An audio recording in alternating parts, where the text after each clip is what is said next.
Halo, salam sejahtera buat kita semua. Perkenalkan, nama saya Florin Syariah Tatarigan, NPM 1917051011, saya dari kelas B. Saat ini saya akan membuat presentasi mengenai ringkasan materi mata kuliah Desain dan Analisis Algoritma untuk melengkapi ujian akhir semester. Baiklah, selanjutnya saat ini saya akan membahas langsung mengenai materi yang pertama, yaitu mengenai notasi Big O dan kompleksitas waktu. Jadi notasi Big O ini dan kompleksitas waktu ini sebenarnya sama, yaitu sama-sama merupakan konsep dasar yang menunjukkan bagaimana running time dari suatu fungsi.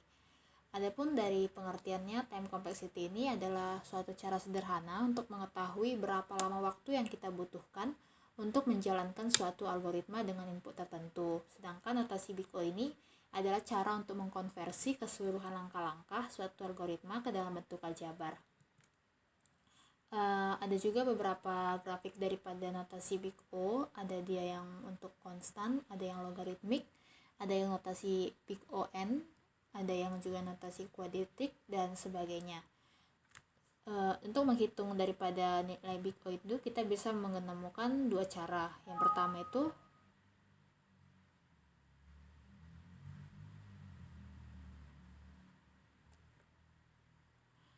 pertama itu kita bisa temukan tingkat pertumbuhan fungsi yang paling tinggi. Yang kedua itu kita bisa menghilangkan koefisien dengan dua cara itu.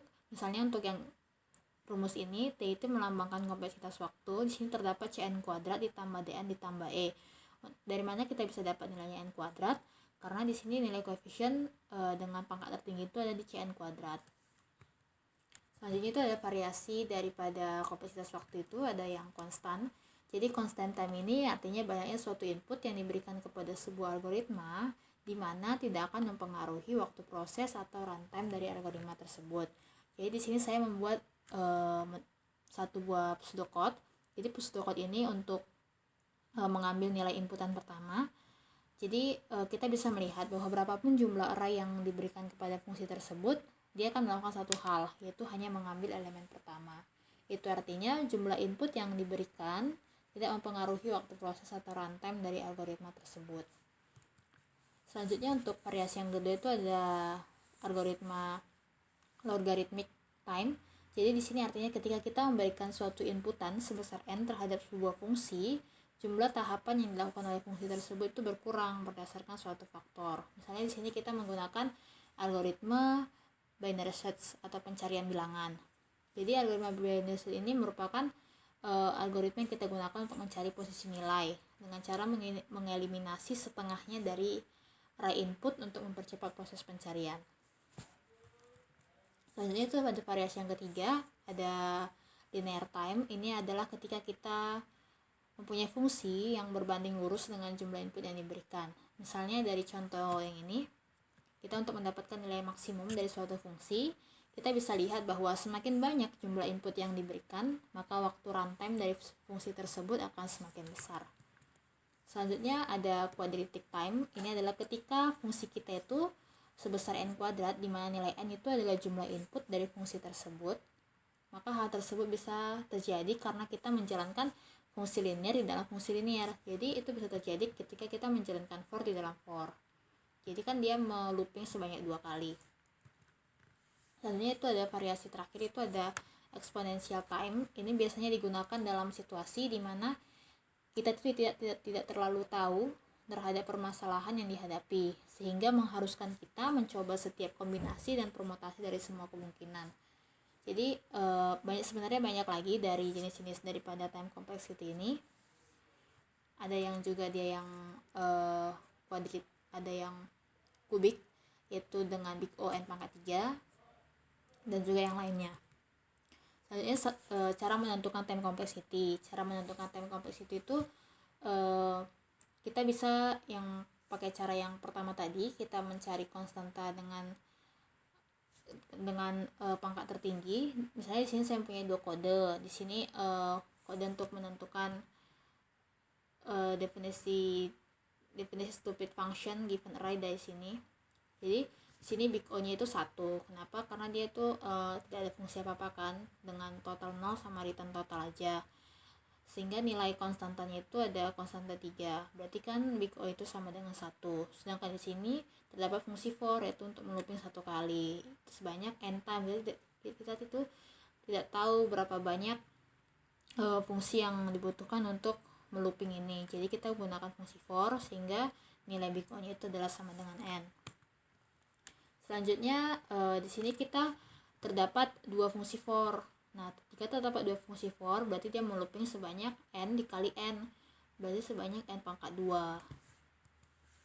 Selanjutnya saya akan membahas mengenai recurrence dan master theorem. Langkah-langkah untuk mendefinisikan barisan secara rekursif itu ada dua, ada langkah basif dan langkah rekursif. Untuk langkah basif, spesifikasi anggota awal, sedangkan langkah rekursif itu memberikan aturan untuk membangun anggota baru dari anggota yang telah ada. Contoh fungsi didefinisikan secara rekursif ini, misalnya terdapat sebuah fungsi f0 itu sama dengan 3 dan fn tambah 1, di mana nilainya nanti 2fn itu sama dengan 3. Sehingga nilai f0 itu sama dengan 3, dan f1 itu berarti 2f0 ditambah 3, nilai f2 itu 2f1 ditambah 3, nilai f3 2f2 ditambah 3, sampai seterusnya. Sehingga nanti nilainya itu terdapat urutan tertentu. Misalnya lagi terdapat sebuah fungsi ini merupakan bilangan Fibonacci, di mana nanti fungsi f0-nya itu sama dengan 0, f1 sama dengan 1, dan nilai fungsi ke n-nya itu sama dengan fn1 ditambah fn dikurang 2 ditambah fn dikurang 3 sampai seterusnya, di mana nilai n itu adalah 2, 3, 4 dan seterusnya. Misalnya di sini terdapat sebuah contoh pertumbuhan populasi kelinci, di mana sepasang kelinci ini ditaruh di sebuah pulau. Kemudian pasangan ini tidak akan beranak sampai berumur 2 bulan. Berarti setelah berumur 2 bulan, setiap pasang itu melahirkan satu pasang lainnya setiap bulannya. Tentukan relasi recurrence dan jumlah pasangan setelah n bulan jika tidak ada kelinci yang mati.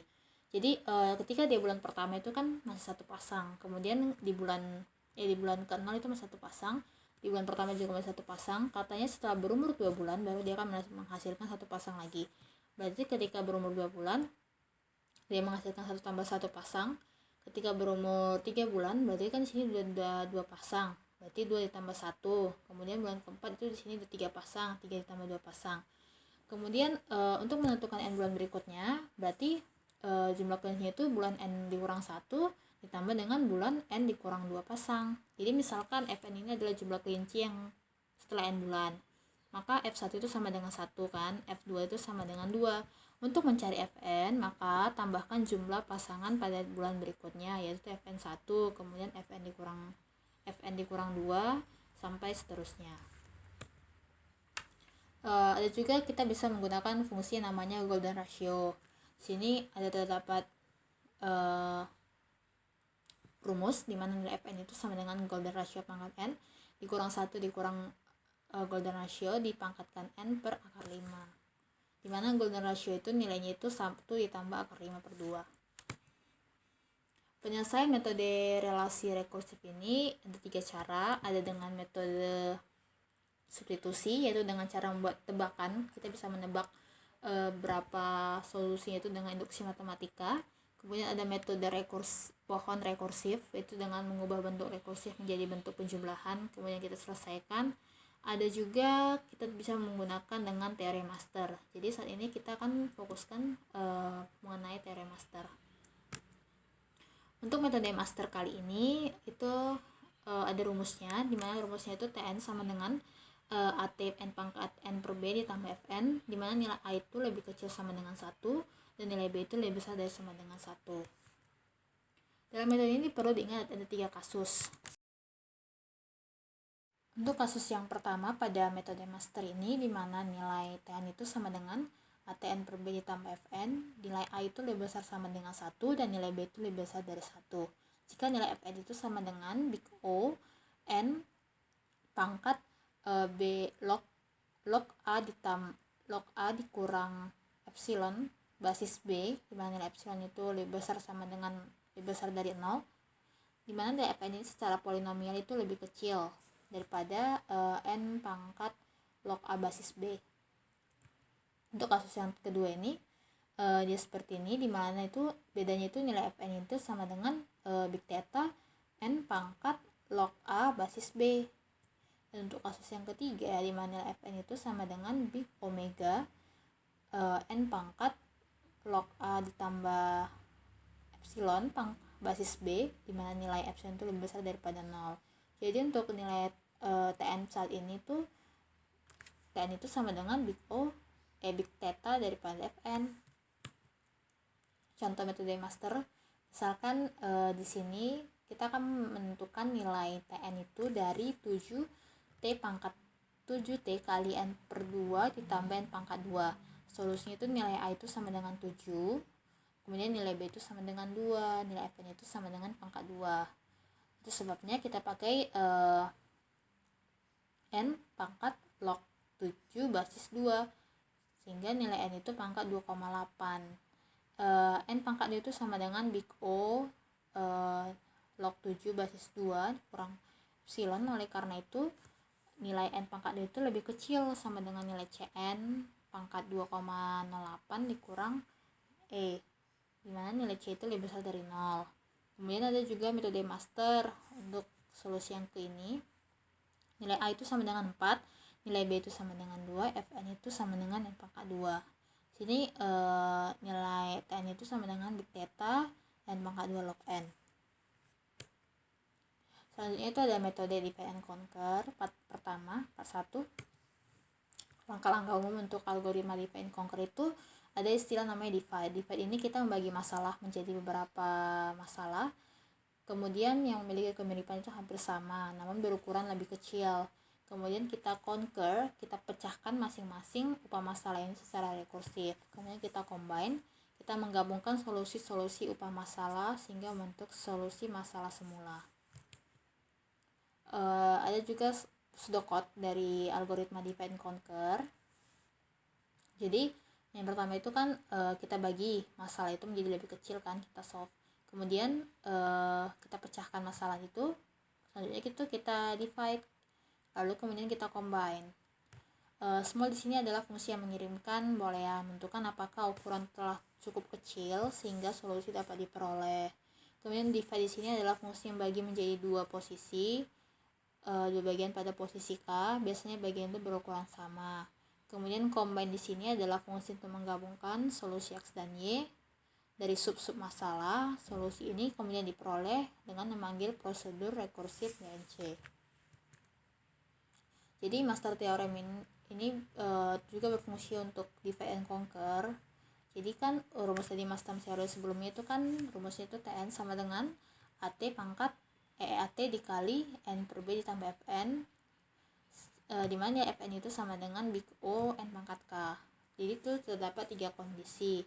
Ada kondisi jika nilai A lebih besar dari B pangkat K, maka big O nanti akan langsung kita temukan N pangkat log A basis B. Kemudian untuk kondisi yang kedua, ketika nilai A itu sama dengan B pangkat K, maka kita dapat nilai Tn itu big O N pangkat K log N. Untuk kondisi yang ketiga, ketika nilai A itu lebih kecil dari B pangkat K, maka nilai Tn itu sama dengan big O N pangkat K. Lalu apa sih A, B, sama K itu? Jadi A itu adalah submasalah yang akan diperoleh, B itu adalah banyaknya submasalah yang ada, sedangkan K itu adalah kompleksitas ketika kita mengcombine. Misalnya di sini ada algoritma binary search. Jadi binary search tadi kan sebelumnya kita itu mencari bilangan itu dengan cara membagi 2. Jadi kan misalnya di sini kita menemukan angka 75. Jadi kita bagi 2 bilangan tersebut, berarti tengah-tengahnya itu ada 4. Apakah 4 itu lebih besar daripada 75 atau lebih kecil daripada 75? 4 itu lebih kecil daripada 75 kan? Berarti 75 itu di sebelah kanan. Kita periksa yang sebelah kanan. Kemudian sebelah kanan itu tengahannya apa? 7. Apakah 7 itu lebih besar atau lebih kecil dari 75? Lebih kecil. Karena 75 itu lebih besar daripada 7, berarti kita periksa yang sebelah kanannya lagi. Di sebelah kanan ini kan hanya terdapat angka 8 dan 9. Kemudian nanti kita ada terdapat angka 75 dan 78. Kemudian kita temukan angka 75 di iterasi yang ke-8. Jadi nilai A itu kita sebanyak 1, submasalah itu cuma 1. Kemudian B itu banyaknya sum masalah yang ada. Banyaknya sum masalah yang ada itu kan ada 2 kan, karena kita bagi 2 sebelumnya, sedangkan sum masalah yang kita proses itu cuma 1. Terus adakah kita menggabungkan atau mengcombine? Itu nggak ada, berarti nilai K itu sama dengan 0, sehingga nilai B pangkat K itu sama dengan 2 pangkat 0, sehingga nilai A itu sama dengan D pangkat K. Ketika nilai A sama dengan B pangkat K, berarti kita pakai kondisi yang kedua, sehingga kita dapat nilai Big O nya itu log N. Selanjutnya untuk algoritma major sort. Jadi major sort ini ketika kita mengurutkan suatu bilangan, kita tuh membagi bilangan tersebut menjadi 2, kemudian kita bagi lagi menjadi bilangan yang lebih kecil lagi, sehingga di sini kita masalahnya itu kan yang mau kita proses kan ada 2, kemudian kita bagi juga dia menjadi 2, kemudian kita gabungkan dengan 1 kali gabungan, sehingga nilai B pangkat K itu sama dengan D pangkat 1, sehingga nilai A itu sama dengan D pangkat K. Sama sebelumnya itu kita dapatkan nilai TN itu sama dengan Big O N log N. Selanjutnya untuk nilai maksimum minimum algoritma. Jadi nilai maksimum algoritma ini kan kita buat dengan 2 proses ya, berarti kan A itu sama dengan 2, kemudian kita bagi juga kedua prosesnya, berarti B itu sama dengan 2. Tapi di sini kita tidak membutuhkan proses combine, karena kita hanya menemukan mana angka terbesar dan mana angka terkecil, berarti nilai B pangkat K itu sama dengan 2 pangkat 0, sehingga nilai A itu lebih besar dari B pangkat K. Ketika nilai A lebih besar dari B pangkat K, berarti nilai TN itu sama dengan Big O N log A basis B, sehingga kita dapatkan nilai Big O nya itu sama dengan N. Selanjutnya itu adalah materi divide and conquer part 2. Jadi part 2 ini ada membahas materi Karlsruhe dan juga materi Strassen pada matriks. Jadi ketika metode Karlsruhe ini kita gunakan, misalnya kita ingin mengalihkan 2 bilangan bulat nih, tapi bilangan bulat ini dijadikan terlalu besar, makanya kita memerlukan algoritma lain yang bisa meminimumkan kompleksitas waktu. Jadi algoritma Karlsruhe ini, misalnya kita ingin mengalihkan 2 bilangan yaitu 1, 2, 3, 4 dan juga 5, 6, 7, 8. Jadi kita dapatkan sini nilai A nya itu 1, 2, kita bagi 2, B nya itu sama dengan 3, 4, C nya 5, 6 dan D nya 7, 8.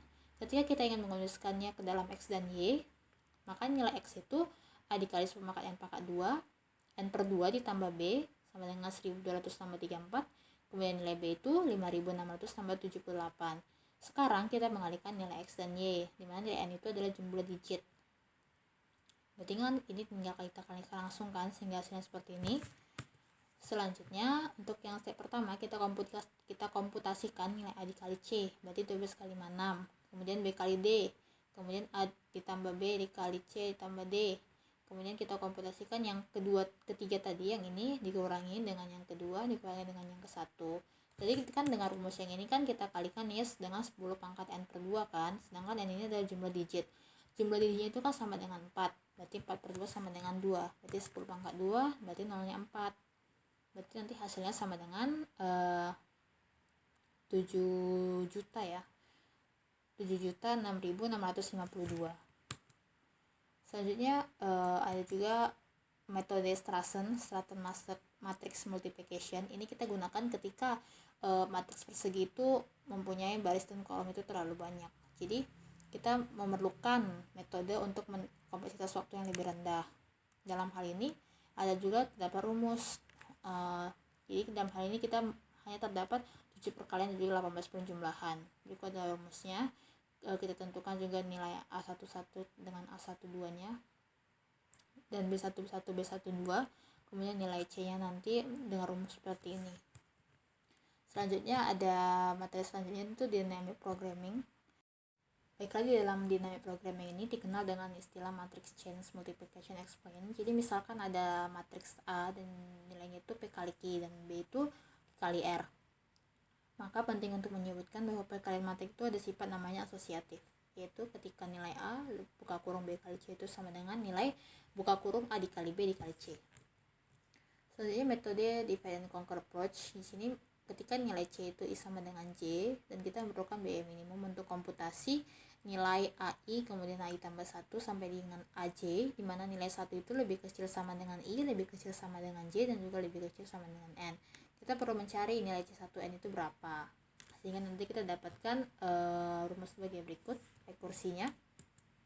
Jadi namanya pendekatan top down atau rekursif. Setiap kali ketika algoritma pertama kali menemukan submasalah, maka algoritma tersebut menghitung dan menyimpan solusi untuk submasalah tersebut dalam sebuah tabel. Lain kali, untuk setiap kali submasalah yang ditemukan lagi, algoritma itu hanya mencari entry yang disimpan dalam tabel dan mengembalikannya. Hal ini disebut dengan memoisasi. Dalam memoisasi sederhana itu, kompleksitas waktunya itu menjadi kompleksitas waktu polinomial, yaitu big O n pangkat 3. Selanjutnya ada namanya pendekatan top down atau rekursif. Jadi di pendekatan top down ini, sini kita memerlukan dua dimensi untuk menyimpan nilai MIJ, di mana B yang diperlukan untuk menghitung AI dan AJ. Jadi di sini kita memiliki suatu matriks yang dalam suatu barisan, misalnya matriksnya itu MIJ ketika nilai I itu sama dengan J, itu MIJ itu sama dengan 0. Namun ketika nilai I lebih kecil sama dengan J, kita membagi urutan AI itu menjadi AIK tambah 1 sampai dengan AJ. Maka total biaya untuk AI sampai dengan J itu ada rumus sebagai berikut. Langsung saja ke contohnya. Misalnya di sini ada sebuah matriks. Jadi kita pertama kita tentukan bila diagonal utama itu 0. Kemudian saat di sini nilai M1K itu sama dengan nilai minimum M1K ditambah MK tambah 1,3. Kemudian di sini M11 ditambah M2,3, M12 ditambah M3,3, sehingga nanti didapatnya itu nilainya itu 0 ditambah 24 tambah 5 kali 2 kali 4, 30 ditambah 5 kali 4 kali 3 kali 4 sama dengan 64. Selanjutnya ada metode graph. Jadi graf ini ada dua arah, ada namanya graph directed graph, yaitu graf berarah yang tanda panahnya, kemudian ada graf yang tidak berarah. Ada juga namanya lintasan atau path. Jadi lintasan ini seberapa banyak barisan berselang-seling antara simpul dan juga sisi. Jadi di gambar ini terdapat 3 lintasan, dari 1 ke 2, 1 ke 2 kan 1, 2 ke 3 1, kemudian 3 ke 4 1. Kemudian namanya graf yang lain ada namanya graph dengan circle. Jadi ini membentuk sebuah sirkuit atau cycle. Kemudian ada namanya graph tree, itu namanya tidak membentuk cycle tapi semuanya connect. Ada juga graph yang berbentuk forest, dia itu tidak cycle, tidak connect. Ada juga namanya minimum spanning tree. Jadi spanning tree ini adalah sebuah node, semua node daripada graph dan beberapa edge sehingga terhubung. Semua node itu saling terhubung. Jadi minimum spanning tree ini adalah graph terhubung yang diperoleh dari memutus sirkuit menjadi dalam graph tidak memiliki arah dan memiliki bobot yang paling minimal. Jadi untuk menentukan spanning tree itu kita ada dua cara, dan namanya algoritma Kruskal dan algoritma Prim. Algoritma Kruskal ini ada perbedaannya dengan algoritma Prim. Berikut perbedaannya. Kalau algoritma Kruskal itu dimulai dengan sebuah edge, sedangkan Prim itu sebuah node. Kalau dia Kruskal itu memilih edge dengan cara di mana posisinya tidak didasarkan pada langkah terakhir, sedangkan Prim itu terbentang dari satu node ke node lainnya. Kalau algoritma Kruskal itu dapat berfungsi pada grafik yang terputus juga, sedangkan Prim itu harus terhubung. Kalau Kruskal itu kompleksitas waktunya itu big O log n, kalau Prim itu kompleksitas waktunya itu big O n pangkat 2. Cara menentukan minimum spanning tree itu misalnya di sini untuk algoritma Prim kita itu ambil edge dengan bobot terkecil, kemudian kita ulangi langkah ini mengambil bobot spanning tree dengan menambahkan node baru, dimana itu harus terhubung kan kalau dia Prim. Jadi misalkan ada contoh sebagai berikut. Jadi misalnya kita kan yang minimum di sini kan nilainya itu 2. Kemudian 2 itu kesambung ke yang mana? Berarti ketiga. Kemudian ketiga itu kesambung ke 5. Begitu seterusnya sampai graf itu terhubung semuanya, sehingga didapatkan nilai cos MST-nya itu 20. Kalau di algoritma Kruskal itu kita bebas menentukan yang mana aja, yang boleh tidak terhubung juga kan. Itu bedanya dengan algoritma Prim. Kalau di algoritma Kruskal di sini dia ambil angka 2. Kemudian 2 ini kan enggak langsung terhubung kan ke 6, ini nggak langsung terhubung ke 3, atau sini kita langsung ambil yang terkecilnya yaitu 3. Kemudian di sini kita langsung ambil lagi yang terkecilnya itu, di sini ada 3 lagi, seperti itu, sehingga nilai MST-nya itu sama dengan 20. Selanjutnya ada agensi matriks struktur, ada juga rumusnya. Ketika nilai I sama dengan J itu nilainya itu 0, kemudian ketika nilai I tidak sama dengan J dan nilai I dan J itu masuk ke dalam H, maka nilai W itu WIJ, kemudian nilai itu tak hingga ketika nilai I tidak sama dengan J dan nilai I dan J itu tidak termasuk dalam H. Contohnya, sini kita terdapat graf sebagai berikut ya. Ketika nilai itu selalu dengan 1 ya, 1 ke 1 itu kan nggak ada kan, nilai itu sama dengan 0. Kemudian 1 ke 2 itu kan ada nilainya 3. Kemudian ketika nilainya 1 ke 4 ya, 1 ke 4 1 ke 4 itu kan tidak ada, melainkan 4 ke 1 kan, karena dia berbalik arah makanya itu tak hingga. Seperti itu. Selanjutnya dari algoritma Flooded-Warshall, di sini merupakan pemrograman dinamis yang melakukan penyelesaian masalah dengan melihat solusi yang akan diperoleh sebagai suatu keputusan yang saling terkait. Berikut ini merupakan formulasi rekursif untuk algoritma Flood-Warshall. Jadi ada juga namanya sorted path atau rekonstruksi ketika nilai pad itu, pad tadi kan lintasannya, ketika nilai pad itu nilai padnya sama dengan nil, itu single edge, kemudian kita komputasikan yaitu nilai I dengan J itu. Jadi misalkan di sini ada contoh, ada graf, kita dapatkan nilai graf tadi yang nilai ini tadi yang adjasensi matriks strukturnya itu, kemudian kita tentukan nilai sorted path-nya itu kan kosong semua, kita tentukan untuk pertama nilai K itu sama dengan 1, kemudian ini kan rumusnya tadi kan DIJ ditambah DK sama dengan DKJ, itu kita tentukan apakah nilainya itu lebih kecil. Kalau dia nggak lebih kecil berarti no update, namun ketika di sini nilainya itu ada, nilainya itu 5, kemudian di sini kita ubah dan nilai pad itu kita ubah menjadi 1. Sama halnya dengan nilai K sama dengan 2 dan juga nilai K sama dengan 3 sampai dengan nilai K sama dengan 4. Ada juga namanya graph coloring. Pewarnaan graf adalah kasus khusus untuk pelabelan graf. Ada 3 macam pewarnaan graf. Yang pertama itu ada vertex coloring, yang kedua itu ada pewarnaan sisi atau edge coloring, memberikan warna yang berbeda. Yang ketiga itu pewarnaan setiap edge itu berbeda. Jadi ada selanjutnya itu materi terakhir mengenai complexity theory, PPSNP. Jadi ada namanya polynomial time dan juga ada namanya deterministic polynomial time. Jadi kalau dia polynomial time itu gampang untuk dipisahkan dan juga gampang untuk diverifikasi, sedangkan kalau non deterministik itu tidak gampang untuk dipisahkan tetapi mudah untuk didefinisi. Jadi ada juga NP itu termasuk dia di dalamnya itu P, sedangkan di sini misalnya NP itu ada namanya zigzag puzzle dan juga sorting itu juga termasuk ke dalam P, masuk ke dalam NP gitu. Jadi ada juga namanya masalah triset. Dalam masalah triset ini setiap klause ini memiliki paling banyak 3 literal. Jadi masalah ini adalah NP lengkap, di mana triset ini merupakan bagian dari 21 soal NP complete card dan digunakan sebagai titik awal untuk membuktikan bahwa soal yang juga NP complete. Salah satu contohnya ini adalah masalah himpunan bebas. Selanjutnya teorema yang terakhir itu adalah teorema Cole-Levin. Jadi pada bagian ini kita akan membahas bahwa teorema Cole-Levin ini menunjukkan bagaimana membuktikan bahwa set itu adalah masalah NP lengkap. Pernyataan teorema Cole-Levin ini merupakan masalah kepuasan boolean adalah NP complete. Jika masalah keputusan dapat diverifikasi dalam waktu polinomial oleh mesin Turing, maka dapat diselesaikan dalam waktu polinomial dengan algoritma non-deterministik atau NP kan. Bukti pernyataan ini dapat ditemukan dalam beberapa buku teks.